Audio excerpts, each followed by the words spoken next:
Balaji arts में आपका स्वागत है। आज हम एक और नई सीरीज स्टार्ट करें। जैसा कि हमने वादा किया था कि आपके लिए एमसीक्यू एक बैच लेके आएंगे। इसमें एमसीक्यू प्लस थ्योरी दोनों का संगम करके इस सीरीज को कंटिन्यू करेंगे। और हमारा पहला सब्जेक्ट होगा इंडियन हिस्ट्री। इसमें हम एंशियंट, मिडिवल और मॉडर्न तीनों के जो मोस्ट इम्पोर्टेंट एमसीक्यू है, जो आपके नोट्स में बनते हैं, जो आपके एनसीईआरटी में बनते हैं, हम ज़्यादातर जो एनसीईआरटी का बेस लेके चलेंगे। और वहां से हम जो है अपने एमसीक्यू बनाएंगे। ये आपके अगर यूपीएससी की आप प्री की तैयारी कर रहे हो अगले साल की, उसके लिए आ रहे 2024 के प्री की, और राजस्थान में जितने भी एग्जाम है जहाँ पे इंडियन जीके का पोर्शन आता है, उसमें यह लाभकारी होगा। हम ये एमसीक्यू बैच होगा, पर इसके साथ साथ ही हम जो है जितने भी ऑप्शन आएंगे उनकी थ्योरी भी डिस्कस करेंगे, जिससे आपका दोनों काम आराम से हो जाए। और इस वाले लेक्चर में हम सभ्यता वाला टॉपिक, सभ्यता और वैदिक काल, इन दोनों को जो है साथ में करेंगे। और चैनल को अगर आपने सब्सक्राइब नहीं कर लिया तो आप कर लेना। बेल आइकन दबा के ऑल नोटिफिकेशन एक्टिवेट कर लो। तो स्टार्ट करते हैं। पहला सवाल है ब्रॉन्ज सभ्यता, जो कांस्य युगीन सभ्यता है। इसमें सवाल पूछता है कि कांस्य में कौन से एलिमेंट जो मिलके बनते हैं। तो हमें ये पता होना चाहिए कि जो हम सभ्यता पढ़ रहे हैं उसमें कौन सी प्रधानता होती है। एक होता है कॉपर और एक होता है टिन। इसका आंसर है पहला। अब मेन क्या है कि ये कॉपर हमें कहाँ से मिलता है। जब ये सभ्यता हम पढ़ते हैं तो कॉपर सबसे ज्यादा जो हमें खेतड़ी माइंड, जो राजस्थान की खेतड़ी है, वहां से। और जो पाकिस्तान में आप बलूचिस्तान पढ़ते हैं, बलूचिस्तान, तो यहाँ से जो है हमें कॉपर को इंपोर्ट किया जाता था इंडिया में। मतलब जो ऊपर की जो जितनी भी सभ्यता है, हड़प्पा हुई, मोहनजोदड़ो हुई, क्योंकि ये तो ऊपर हो गई, तो खेतड़ी हमारी जो है इस तरफ राजस्थान में गंगानगर, और इसके साइड में इस तरफ अपने झुंझुनू साइड में आ गई। तो यहाँ से ये इंपोर्ट करके वहां पे मंगाते थे, और वहां पे फिर ये इससे जो भी इनको उपकरण बनाते थे बना लेते थे। फिर दूसरा आता है कि ये टिन इनको कहाँ से मिलता था। टिन इनको मिलता था अफगानिस्तान से। तो ये अफगानिस्तान से लाते थे टिन। तो ये आप देख सकते हैं पड़ोसी राज्य है, पड़ोसी एरिया है, यहाँ से ये टिन इंपोर्ट करते थे। तो इन दोनों का मिक्सचर करके, इन दोनों को मिलाकर ये एक ब्रॉन्ज बनाते थे, जिससे इस समय इनको ब्रॉन्ज का ज्ञान हुआ था, और इसलिए इसको ब्रॉन्ज सभ्यता भी कहते हैं, कांस्य युगीन सभ्यता। तो होप ये आपको फैक्ट ठीक लगा होगा। स्टार्ट करते हैं अगला। अगला है Harappa was first reported by. अब यहाँ पे ये नहीं बोल रहा कि किसने खुदाई करी थी ना किसने क्या किया था। ये पूछ रहा है कि पहली बार किसके संज्ञान में आया था। तो चार नाम है: एलेक्जेंडर कनिंगम, दयाराम साहनी, ये तो उत्खनन करता है, आपको पता ही है। और एलेक्जेंडर कनिंगम जो आर्कियोलॉजिकल सर्वे ऑफ इंडिया था उसका पहला अध्यक्ष था। फिर ये है चार्ल्स मेसन, इनको मिला था लगभग जो है 1826 के आसपास, 25-26 के आसपास जो है ये, इनको पहली बार इनकी नजर में आया था। पर उस समय इन्होंने ज्यादा इस पे ध्यान नहीं दिया कि उस समय जो इकोनॉमिक पॉलिसी थी, जो इंग्लैंड अंग्रेजों की, वो ज्यादा उनका इकोनॉमिक वेल्थ में थी, उनका ये सभ्यता से लेना देना उस समय ज्यादा था नहीं। और अलेक्जेंडर कनिंगम भी जो ये बने, तो ये बहुत बाद में बने थे। और फिर चौथा है जॉन बर्टन और विलियम बर्टन। हाँ, ये वो थे जो कराची में, जो हमने पढ़ा होगा आपने कि कराची में एक रेलवे लाइन ट्रैक डाल रहे थे, तो उस समय दो बर्टन ब्रदर थे। इनको ईटो ईटों का कहीं से पता चला, पुरानी ईंटें मिली, और फिर उन्होंने पता किया, तो ये वहां से पता चला कि यहाँ पे तो एक बहुत बड़ी सभ्यता है। तो ये वो दो दो बंदे थे जिनको ट्रेन बनाते टाइम, ट्रेन की पटरियां बिछाते टाइम जो ये सभ्यता के बारे में पता चला था। और सबसे पहले जो पता चला चार्ल्स मेसन, ये नाम याद रखना, ये आपके एमसीक्यू में एग्जाम में आ सकता है। और दयाराम साहनी तो आपको पता ही है कि 1921 में इन्होंने हड़प्पा की उत्खनन करना इन्होंने स्टार्ट किया था। अगला है what is the north western side of Harappa. अब हड़प्पा जो है अगर इसको बांटे कि चार दिशाओं में, तो ये पूछ रहा है कि नॉर्थ वेस्ट में कौन सी साइट है जहाँ पे ये है। तो ये पूछ रहा है मांडा, सुटका गेंडोर, सोर्तुगई या दाइमाबाद। तो इसमें ये देख लेना, नॉर्थ में जम्मू जम्मू एंड कश्मीर में है, मांडा है, ठीक है। और साउथ में है महाराष्ट्र, एमएच, यहाँ पे है दाइमाबाद। और ईस्ट में जाएंगे, पूरब में, तो यूपी में आलमगीरपुर, और वेस्ट में जाएंगे तो सोटका गैंडोर। तो ये बलूचिस्तान में है, बलूच में। और वही पाकिस्तान में ही नॉर्थ वेस्ट में हम देखेंगे तो ये है शोरतुगई। तो शोरतुगई ये है, तो हमारा आंसर है शोरतुगई, जो नॉर्थ वेस्टर्न साइड में है। और शोरतुगई की एक खास बात क्या है कि बाकी सब जगह तो जो है नदियों के पानी का यूज किया जाता था, पर ये ऐसी साइड थी जहाँ पे कैनाल सिस्टम से पानी का यूज किया जाता था। तो ऐसी कोई पुरानी सभ्यता जो कैनाल सिस्टम यूज करती थी, तो वो भी शोरतुगई होगी। तो इसका आंसर है शोरतुगई। अगला है मैच द फॉलोइंग साइट और उनके रिवर एसोसिएटेड। ये पूछ सकता है कि कौन सी साइट पे कौन सी रिवर है, कौन सी रिवर के किनारे है। तो जैसे हमने पढ़ा ऊपर नॉर्थ में मांडा है, तो मांडा चेनाब रिवर के किनारे पर है। और फिर हमने यहाँ वेस्ट में पढ़ा शुटका गेंडोर, तो शुटका गेंडोर जो है दास्क रिवर के किनारे पर है। तो शुटका दास, डी से याद कर लेना कि डी से शुटका गेंडोर का डी दास्क से मिलता है। और मांडा तो नॉर्थ में एक चेनाब रिवर बहती है, वैसे याद कर लेना। शॉर्ट तो गई, हाँ। ये हमने जो नॉर्थ वेस्ट में रिवर ये पढ़ा, जो कैनाल सिस्टम यूज करता है, तो ये जो है ऑक्सस रिवर के पास है, बहती है। ऑक्सस रिवर बहती थी इसके पास में। ये ज्यादातर फैक्ट ना आपको नॉर्मल बुक में नहीं मिलेगी, ये आप याद कर लेना। अगला है दायमाबाद। दायमाबाद जो है परवरा रिवर के पास थी, परवरा रिवर के किनारे पे ये दायमाबाद जो है सभ्यता फ्लरिश हुई थी, विकसित हुई थी। और एक और बच गया था अपना, कौन सा, आलमगीरपुर, जो पूर्वी सभ्यता यूपी में है। तो वो किसके नदी, किस नदी के किनारे पर है? वो हिंडौन नदी के किनारे पर है। तो आलमगीरपुर हिंडौन में है, नदी के किनारे। तो मांडा, चेनाब, सुटका गेंडोर, दास, शोरतुगई, Oxus river, Daimabad, Pravara river, इसके सारे सही है।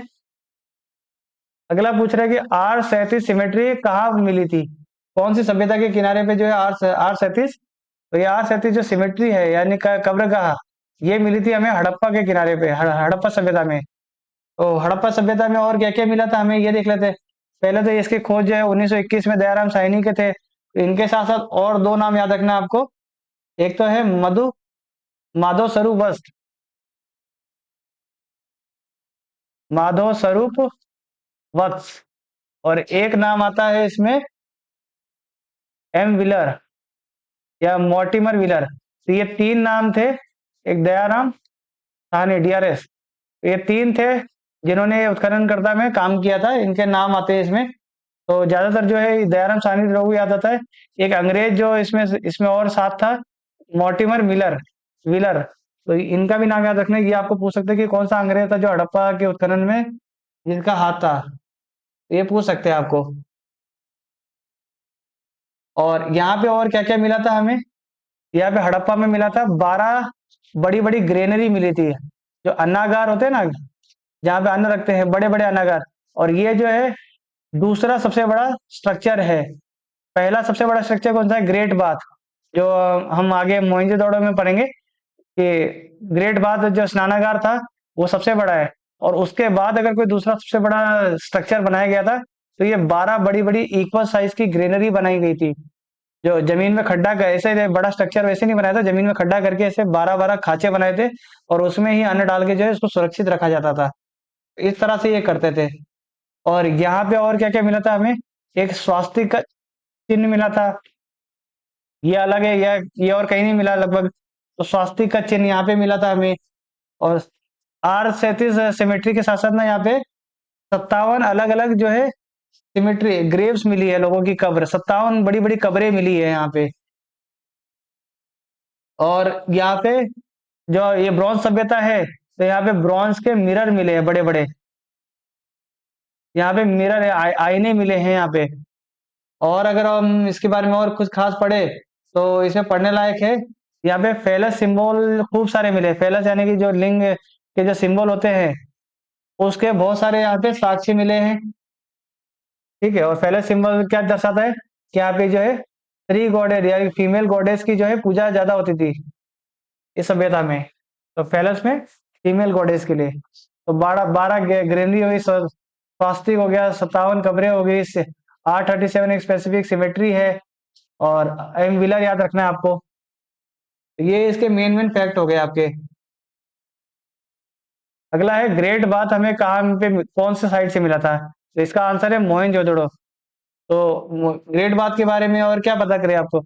एक तो इसकी साइज आपको याद रखने की जरूरत नहीं है, पर इसमें जो खास बात यह है, तो इसका जो इसको जो है वाटर प्रूफ बनाने के लिए, कि पानी का रिसाव ना हो नीचे, तो इसमें जो है जिप्सम का यूज किया गया था।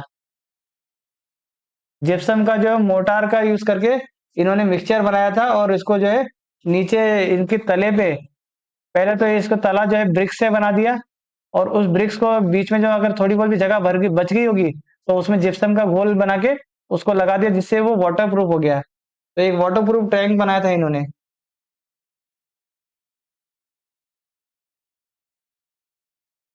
और इनके अगर हम स्ट्रक्चर समझे कि हड़प्पा संस्कृति का स्ट्रक्चर कैसा होता था, शहरीकरण, या इनका शहर कैसा बनता था, तो ईस्ट में तो एक इनका जो इनके लोकल पब्लिक रहते थे, जो सामान्य जनता रहती थी, और इससे वेस्ट में थोड़ा जाएंगे तो एक उठा हुआ एक अपर प्लेटफॉर्म और बनाते थे, और इसमें जो है वहाँ के जो बड़े बड़े व्यापारी हुए, या एडमिनिस्ट्रेटर हुए, शासक हुए, तो इनका यहाँ पे रहना होता था। अब ये क्या करते थे, इसको एक बार जब फोर्टिफाइड कर लेते थे, एक पूरा फोर्टिफिकेशन होता था, और एक फोर्टिफिकेशन ये ऊपर वाले शहर को भी कर लेते थे, ताकि नीचे से कोई ऊपर आके चोरी नहीं कर ले, ऐसा कुछ सुरक्षा के लिए। तो ज्यादातर जो है इनकी डबल फोर्टिफिकेशन होता था, दो दो तरफे से जो जो है चैनल के पूरे शहर का इन्होंने बाड़ाबंदी कर रखी थी, ताकि पहले तो शहर को जो है जानवरों से बचा सके, और जो मेन इनका जो इकोनॉमिक सेंटर है, उसको ये चोरी या किसी और तरीके की घुसपैठ से बचाने के लिए इन्होंने अंदर भी एक फोर्टिफिकेशन किया था। अब ये शहर कैसे बनाते थे? ये अगर ये शहर है निचला, तो इसमें चौकोर या चेस बोर्ड जैसे संरचना बनाते थे, कि बीच में तो इनके जो है रोड बनेगा, 90 डिग्री एंगल पे कटेगा। फिर यहाँ पे इनके जब घर बनेंगे, तो घर में जो इनका दरवाजा होगा ना, वो इनका मेन रोड की तरफ नहीं खुलकर पीछे की तरफ ये खोलते थे। और ये खिड़की भी ना, अगर इनकी 2 मंजिला बिल्डिंग है, घर बनाया इन्होंने, तो ग्राउंड फ्लोर में ये लोग जो है ये खिड़की नहीं बनाते थे। फिर ये अपने घर में एक तो स्नानागार बनाते थे, रसोई बनाते थे। तो स्नानागार और रसोई, ये इनकी मस्त थी। और लगभग जो है हर एक घर में एक कुआं बनाते थे, पानी की व्यवस्था ये लोग करने के लिए लगभग हर घर में कुएं की व्यवस्था करते थे। फिर इनकी एक ड्रेनेज सिस्टम बढ़िया थी, कि इनका हर एक घर से जो है लकड़ी का हो या किसी और मिट्टी का, ये जो है अलग अलग सभ्यता में बता सकते हैं कि कहीं ये लोग लकड़ी यूज करी, कहीं इन्होंने जो है, पर इनकी जो ड्रेनेज सिस्टम है, जो नाली प्रबंधन प्रणाली है, वो बढ़िया है। ये रोड की तरफ से एक नाली निकलती थी, जहां से सारे गांव का पानी जाके बाहर एक खड्डा बना देते थे, और उसमें पूरे शहर का गंदा पानी एक जगह इकट्ठा हो जाता था। इस तरह की ये व्यवस्था करते थे। ठीक है, तो ये इसके जो है स्ट्रक्चर की मेन विशेषताएं हो गई। अगला है, जैसा अभी ये सवाल है, which of the following structure is gypsum coated? इनमें से कौन सा है जो जिसमें जिप्सम से कोटिंग करी हुई है? ये मैंने अभी आपको बता दिया कि ग्रेट बात है, जिसको वाटर प्रूफ बनाने के लिए इन्होंने जिप्सम का प्रयोग किया था। ये भी आपको एमसीक्यू में आ सकता है। अगला है, most common ingredient use to make idols? ये जो मूर्तियां बनाते थे इस समय, जो इंडस वैली सिविलाइजेशन में थे, तो ज्यादातर ये जो मूर्तियां किसकी बनाते थे? कहने के लिए भले ही ब्रॉन्ज सभ्यता हो, पर जब ये मूर्तियां या किसी खिलौने विलौने बनाने की बात आती थी, तब ये खासकर जो है स्टेटाइट को यूज करते थे। स्टेटाइट एक चिकनी मिट्टी टाइप की होती है, चिकनी मिट्टी, इसका प्रयोग करके जो है ये सबसे ज्यादा जो है ये आइडल बनाते थे। तो स्टेटाइट याद रखना है आपको, जिसका यूज करके ये बनाते थे। सबसे फिर एक ये Pashupati seal found in from which location? इसका आंसर है मोहनजोदड़ो। अब ये पशुपति सील कैसी होती थी? एक मिनट हाँ। पशुपति सील, यहाँ पे बीच में तो एक पशुपति जो महादेव बैठे रहते हैं, और एक चबूतरे पे बैठे हैं, तो इनके आसपास तो 4 अलग अलग प्रकार के जानवर होंगे, ऊपर एक मछली की आकृति जैसी कुछ बनी होगी। तो ऐसे ये लोग जो है सील बनाते थे। तो ये सील काम का कहाँ आती थी इनके? एक तो अपनी सत्ता दिखाने के लिए, दूसरा व्यापार के लिए। तो यहाँ पे ये जो है सीलों का ही प्रयोग करते थे कि व्यापारी अपना व्यापार ठप्पा अपने अलग साइन करके सील लगा देता था, और राजा महाराजा जो है अपने ऑर्डर पे जो है उसमें साइन कर लेते थे, सील लगा देते थे। तो इसका इस प्रकार जो है ज्यादातर इस सीले का यूज करते थे। पशुपति सील जो है मोहनजोदड़ो से प्राप्त हुई थी, मोहनजोदारो से। अगला है, which of the following found near Bhogava river. अब नदी किनारे एक सभ्यता मिल रही है, और ये भोगवा रिवर क्यों इंपॉर्टेंट है? क्योंकि इसके किनारे जो है व्यापार होता था, और यहीं पे जो है एक पोर्ट बना हुआ था, बंदरगाह। अब पोर्ट बताते ही आपके दिमाग में आ गया कि लोथल इसका आंसर होगा, तो सही है, इसका आंसर लोथल है। तो भोगवा किनारे लोथल और एक पोर्ट बंदरगाह। अब लोथल से जो है व्यापार होता था बहुत ज्यादा, और इसकी कुछ कुछ खास बातें ये भी है कि इसका जो शहर है, मैंने पहले बताया था कि डबल फोर्टिफिकेशन होता था, तो इसमें लोथल एक ऐसी सभ्यता है जिसमें सिंगल फोर्टिफिकेशन होता था। मतलब एक ही बार बाड़ाबंदी की जाती थी, दो बार नहीं की जाती थी। आगे एक और सभ्यता आएगी जहां पे मतलब कि ये बाउंड्री बनाई ही नहीं गई है, वो आगे मैं बताऊंगा।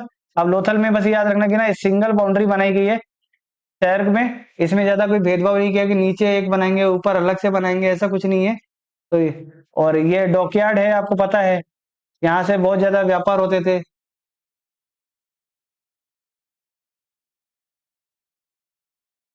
ये डॉकयार्ड है, तो इसमें ज्यादातर ये लोग व्यापार क्या करते थे? ये बीड मेकिंग की यहाँ पे इंडस्ट्री थी यहाँ पे। बीड मेकिंग यानी कि मनके, अलग अलग रंग के अलग अलग भाटों के जो मनके बनाते थे, और इनका एक्सपोर्ट करते थे। और ये इसकी खास बात और बता देता हूँ कि जैसे मैंने कहा था कि जो शहरों में जो रोड के साइड में दरवाजे नहीं बनाते थे ज्यादातर सभ्यता में, पर ये इकलौती ऐसी सभ्यता है जहाँ पे रोड की तरफ जो है दरवाजा, रोड की साइड दरवाजा बनाया जाता था। तो ये याद रख लेना कि ऐसी कौन सी सभ्यता है जहाँ पे रोड की साइड में दरवाजा बनाया जाता था, तो वो लोथल थी। बीड मेकिंग की यहाँ पे इंडस्ट्री थी, डॉकयार्ड था, और सिंगल फोर्टिफिकेशन होता था। ये लोथल की मेन मेन बातें हैं। भोगवा रिवर के किनारे ये बसी थी। और अगर एक्सकेवेटर के नाम याद, उत्खननकर्ता का नाम याद रखना है, तो वो नाम है रंगनाथ राव। रंगनाथ राव जी ने लोथल का उत्खनन किया था, तो रंगनाथ लोथल।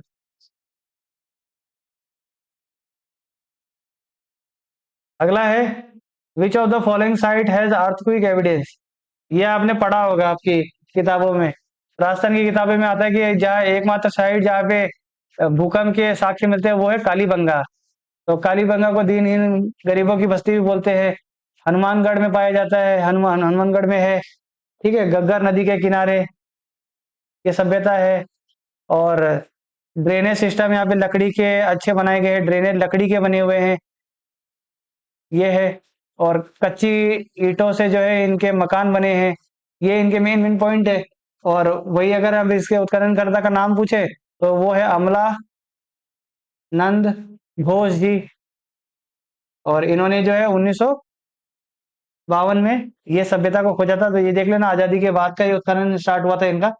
और इसमें दो और थे इसमें जो जिन्होंने इनका साथ दिया था, एक तो बीके थापर, और एक बीबी लाल, बीबी लाल जी। तो ये दो तीन लोग थे इनमें। कच्ची ईंटें हो गई, ड्रेनेज सिस्टम हो गया, गग्गर हो गया, हनुमानगढ़ हो गया। और आज के टाइम पे जो है यहीं पे जो है गवर्नमेंट ने जो है कालीबंगा को जो है इस सभ्यता को म्यूजियम के तौर पे विकसित कर लिया है। तो इसको म्यूजियम बना दिया गया है। और अगर बात करें तो कालीबंगा में हम क्या पढ़ते हैं? एक तो यहाँ पे जो है साल में दो तरीके की अलग अलग खेती की जाती थी। एक तो हम पढ़ते हैं ग्राम, दूसरा है मस्टर्ड। तो दो अलग अलग प्रकार की यहाँ पे खेती की जाती थी। तो ऐसी सभ्यता जहाँ पे दो अलग अलग प्रकार की खेती के साक्ष्य मिलते हैं। और ऐसी सभ्यता जहाँ पे हड़प्पा से पहले के और हड़प्पा के बाद के दोनों साक्ष्य मिलते हैं। यानी कि ज्यादातर सभ्यता हड़प्पा कालीन में ही समाप्त हो गई थी, जब हड़प्पा सभ्यता फ्लरिश थी। पर ये ऐसी सभ्यता थी जो हड़प्पा खत्म होने के बाद भी बनी रही। तो ये कालीबंगा में हमें साक्ष्य मिलते हैं। और यहाँ पे हमें फायर पिट्स यानी कि जो यज्ञ अनुष्ठान के लिए जो हम हवन कुंड बनाते हैं, हवन कुंड, उसके भी यहाँ पे से साक्ष्य मिलते हैं। तो क्या क्या पढ़ा हमने? म्यूजियम पढ़ा, हनुमानगढ़, घग्गर, ड्रेनेज से लकड़ी की है, अच्छी प्रणाली है, कच्ची ईंटें यूज करते थे, अमलानंद घोष, बीके थापा, बीबी लाल, ग्राम और मस्टर्ड करके दो फसलें उगाई जाती थी, फायर पिट है, हवन कुंड है, और हड़प्पा से पहले प्री हड़प्पा और पोस्ट हड़प्पा दोनों के साक्ष्य मिलते हैं। तो अगर आपके मेंस में भी अगर ये सवाल आता है 5 नंबर का, तो इसको आराम से आप इतने पॉइंट लिख दोगे तो भी आपका काम हो जाएगा। आप शुरू करना है यहाँ से कि उत्खननकर्ता कौन है, फिर उसके बाद जो है इनकी विशेषताएं करके हेडिंग डाल के ये 10-12 जो भी पॉइंट बनते हैं ये लिख देना आप, तो आपका काम हो जाएगा। अगला है which of the following site has evidence of stadium. ये सवाल बहुत बार एग्जाम में पूछा जाता है। तो ये हमें कहाँ से मिला है? धोलावीरा से। तो धोलावीरा भी यूनेस्को की साइट में भी आ गया है, तो ये आपके इम्पोर्टेंट हो गया है। तो धोलावीरा के बारे में आप क्या क्या और पढ़ोगे? एक तो इसका उत्खनन कौन करता कौन है? उत्खनन कौन है? रविंद्र सिंह बिष्ट। रविंद्र सिंह बिष्ट जी ने इसका जो उत्खनन किया था। और इसमें हमें और कौन से साक्ष्य मिलते हैं? एक तो स्टेडियम मिलता है, एक हमें यहाँ पे पॉन्ड मिलता है। तो ऐसी सभ्यता जहाँ पे पॉन्ड का यूज करके यानी कि तालाब का यूज करके जो है पानी की व्यवस्था करते थे। ये लोग अपने अपने जो है पॉन्ड, छोटे छोटे तालाब खोद लेते थे, उसी में ही पानी इकट्ठा करते थे। धोलावीरा आपको पता है कि गुजरात साइड में है, तो वहां पे पानी की वैसी दिक्कत है। और एक साइड हमने सोरतोगई की पढ़ी थी जो कैनाल सिस्टम यूज करता है। तो ये दो साइड अलग अलग है, याद रखना, क्योंकि ज्यादातर जो है साइड नदी किनारे होती है, तो नदी से ही पानी लाके यूज कर लेते थे। धोलावीरा पॉन्ड यूज करता था। या दूसरा क्या हो गया? स्टेडियम हो गया। तीसरा यहाँ पे एक नोटिस बोर्ड मिला है। नोटिस बोर्ड जैसी एक स्ट्रक्चर मिली है जहाँ पे ये या तो अपने जो है डेली की कोई गतिविधियां लिखते होंगे, व्यापारी अपनी गतिविधियां लिखता होगा, या फिर वहां पे पढ़ाई लिखाई का भी कोई हो सकता है साक्ष्य मिला हो। ये जितने भी आप साक्ष्य बोलोगे ना, और उसके बारे में अगर तुक्का लगा रहे, तो हो सकता है कि भाषा में लिखना है कि हो सकता है नोटिस बोर्ड इसलिए यूज में आता हो सकता है कि जो पॉन्ड यूज में लिया हो वो पानी इकट्ठा करने के लिए यूज किया हो। ठीक है, स्टेडियम है, तो यहाँ पे हो सकता है यहाँ पे खेल खेलते हो, या फिर बच्चों का कोई यहाँ पे कोई सेमिनार प्रोग्राम अटेंड होता हो, इस तरह की कोई व्यवस्था होगी यहाँ पे। तो ये सब चीजें और इसकी लोकेशन आपको पता ही है कि ये गुजरात में है। तो गुजरात में भी ये कहाँ पर है? खासकर कच्छ के रण में है ये। तो कच्छ में है ये। तो धोलावीरा के 4-5 पॉइंट याद रखना, 2 नंबर में आपको ये आ सकता है क्योंकि यूनेस्को की साइट में यहाँ पे आ गया है। तो रविंद्र सिंह बिष्ट जी हो गए। और अगर साल भी आपको डालना हो तो 1990 के आसपास जो है, ये लेटेस्ट में से ही आती है। तो 1990 के आसपास जो इसकी खुदाई हुई थी, तो इस व्यक्ति गुजरात कच्छ में इसका लोकेशन है। और स्टेडियम मिला है यहाँ पे, पॉन्ड मिला है, नोटिस बोर्ड मिला है, इतना लिख दोगे तो भी आपका काम हो जाएगा। अगला है which of the following site does not have fortification. ये सवाल इंपॉर्टेंट है कि ऐसी कौन सी साइट है जिसका जो है खुला मैदान में पूरा शहर बसा हुआ है, उसको बाड़ाबंदी करने के लिए कोई दीवारी संरचना नहीं बनाई गई है। तो ये नहीं है, तो ऐसी कौन सी है? ये है छानू दारो। तो छानू दारो ऐसी साइट है जिसमें फोर्टिफिकेशन यानी कि किलाबंदी नहीं करी गई है।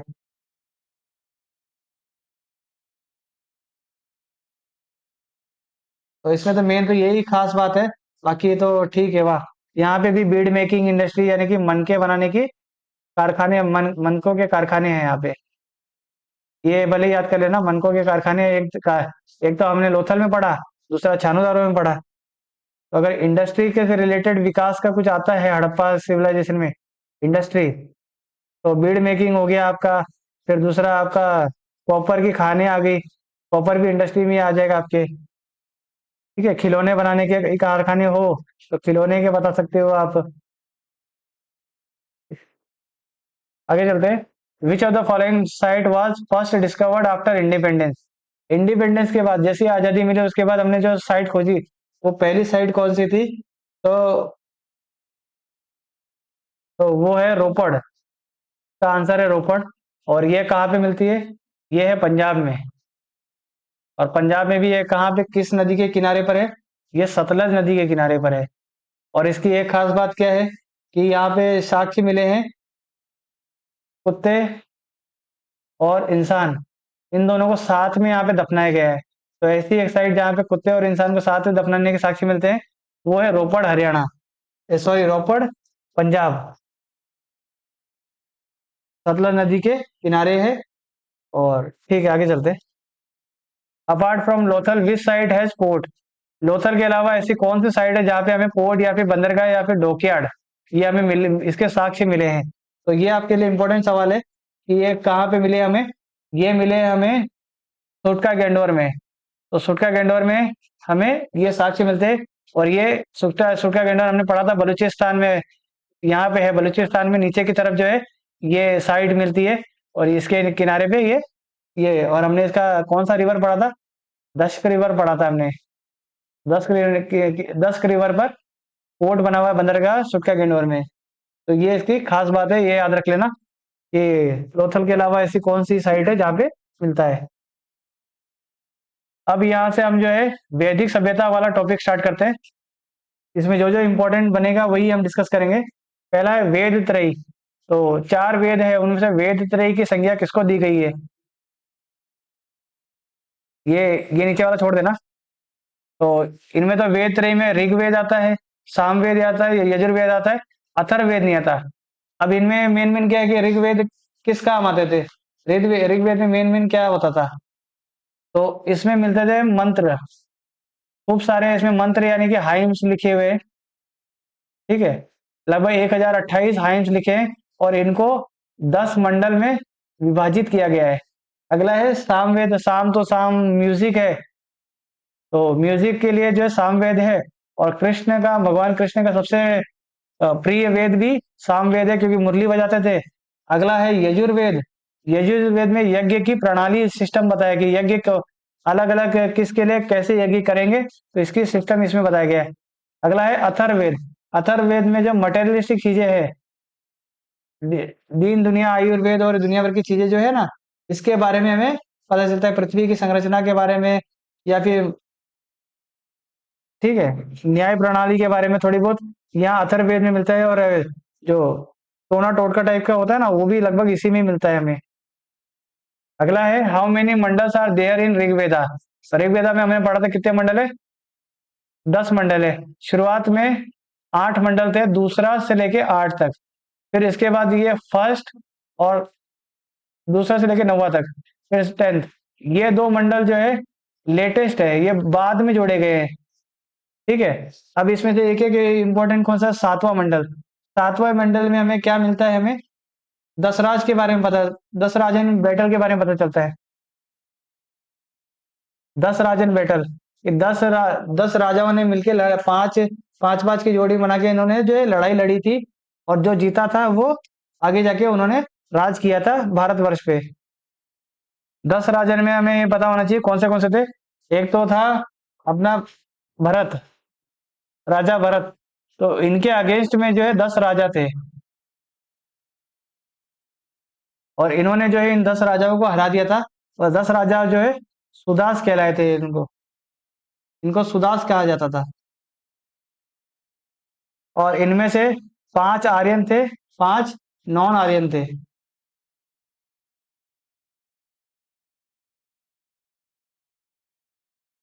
अब हर एक के जो है एक एक गुरु हुआ करते थे।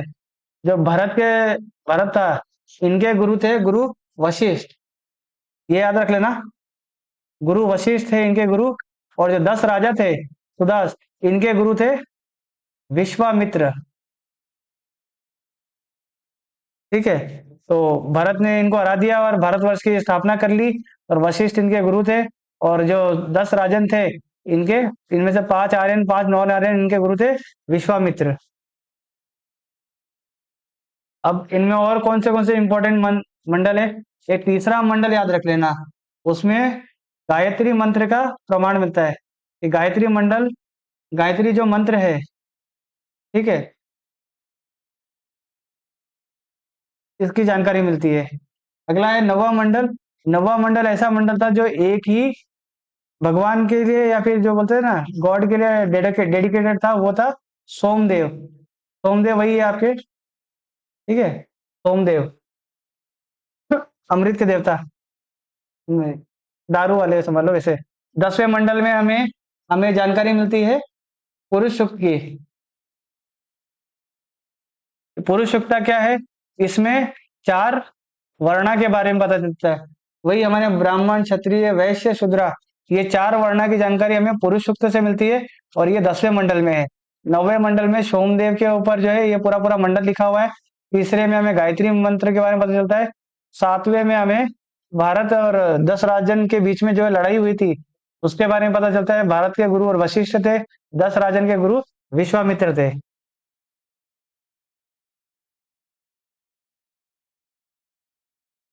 अगला है नाइन्थ मंडल व डिवोटेड टू विच गॉड। नवा मंडल हमने बताया था किसके लिए?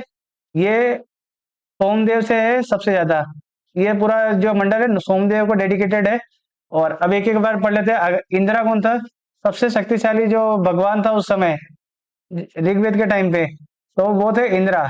और अग्नि को कहते थे मीडिएटर, मध्यांत करने वाला, मीडिएटर, मध्यस्थता करने वाला। क्योंकि अगर किसी राजा को, अगर आप किसी भगवान को आप कुछ अर्पण करना चाहते हैं तो आप अग्नि के थ्रू उसको कर सकते हैं। और वरुण का कहा है कि ऋतस्य गोपा, वरुणा ऋतस्य गोपा था। मतलब जितने भी ऋत है, जो संसार को चलाने के लिए जो नियम बने हुए हैं, संसार को चलाने के जो नियम बने हैं, उस नियम का जो प्रोटेक्टर है, जो संरक्षक है, वो है वरुणा। और सोमदेव तो सोमरस से रिलेटेड है।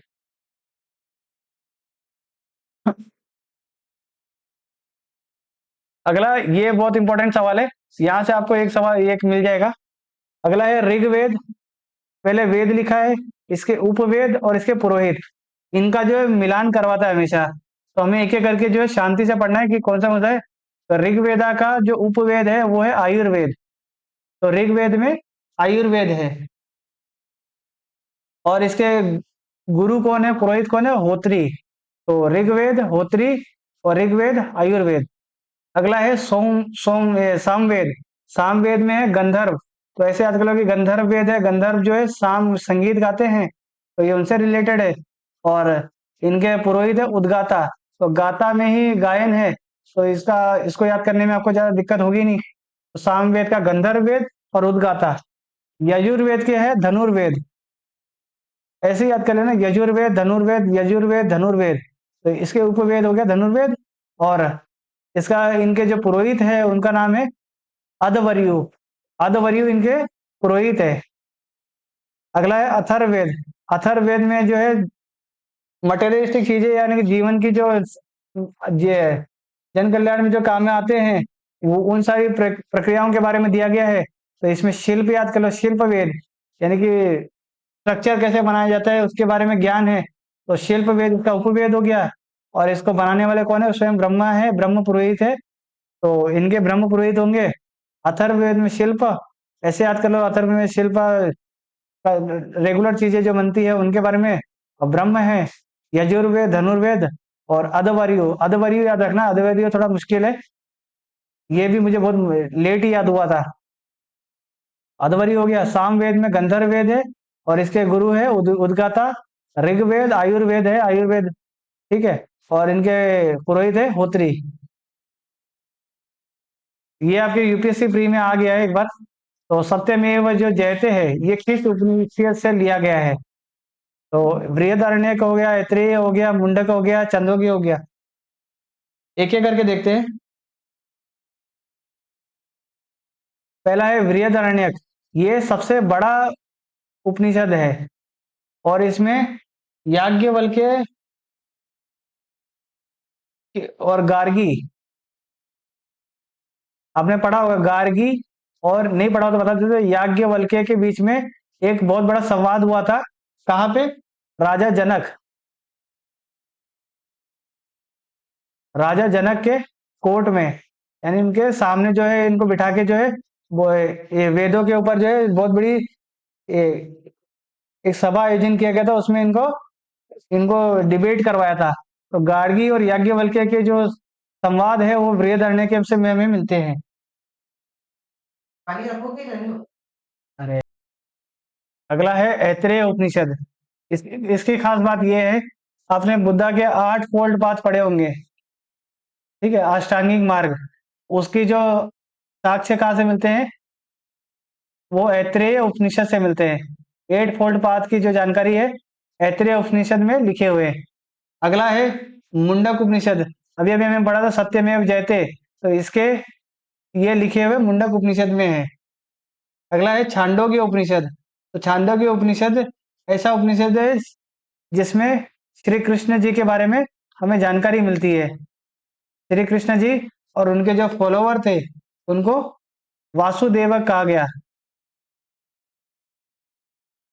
तो यहाँ पे सत्यमेव जयते एट फोल्ड पाथ ऐत्रेय में, बृहदारण्यक में गार्गी और याज्ञवल्क्य की संवाद के बारे में सबसे बड़ा अगर पूछे कि कौन सा है तो बृहद है, नाम में ही है बृहद अरण्यक। तो ये एक उपनिषद है। और छांदोग्य में श्री कृष्ण और वासुदेवक के बारे में पता चलते हैं, इनके फॉलोवर के बारे में। अगला है 6 वेदांगा। ये याद कर लेना, वेदांगा है। वेदांगा ऐसी चीज होती है जो ये है तो इसका नाम है, भले ही वेदा लिखा और पर ये वेदा के पार्ट नहीं है, वैदिक लिटरेचर के पार्ट नहीं है। ये इनको बाद में लिखा गया था वेदों को समझने के लिए।